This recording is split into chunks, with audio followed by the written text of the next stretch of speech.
U Srbiji preko 57% ljudi koristi LinkedIn, a preko 78% koristi Facebook preko mobilnog telefona.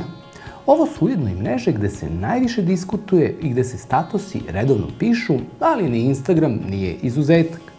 Zato je jako bitno da tekst koji pišemo prilagodimo čitaocu, pre svega onom koji je na mobilnom telefonu. Ako to uradimo, dobit ćemo više lajkova, komentara i šerova, što rezultuje veći engagement na našem profilu. Niko više ne želi da čita ogromne komade teksta, zato je bitno napraviti razmak između svake rečenice i formatirati tekst tako da bude primamljiv našem oku. To omogućava čitaocu na telefonu da lakše upije tekst i isprati priču. Čak i ovaj tekst je pisan upravo preko telefona, no to nije nekad dovoljno. Zato je jako bitno da stvorimo dobar početak i naravno još bolji kraj. Onaj koji će dati neku vrednost ili moralnu pouku.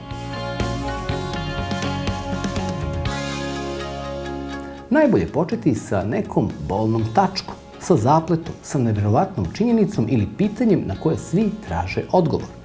Predstaviti problem, njegov zaplet, a naravno zatim i rešenje. Po tom sistemu ljudi i dan danas pišu knjige koje mi volimo da čitamo. Neka bude slobodno iz ličnog iskustva jer ljudi najviše vole iskrenost i autentičnost. Svi mi imamo po neku priču sa posla, sa putovanja i svakodnevnog života, gde smo imali neki zaplet koji smo rešili. Možete da počnete sa nikad mi nije bilo lako da ustanem u 5 ili već 5 dana za redom čujem neku ogromnu buku svako jutro i zatim u kratkim rečenicama objasnite problematiku i rešenje problema.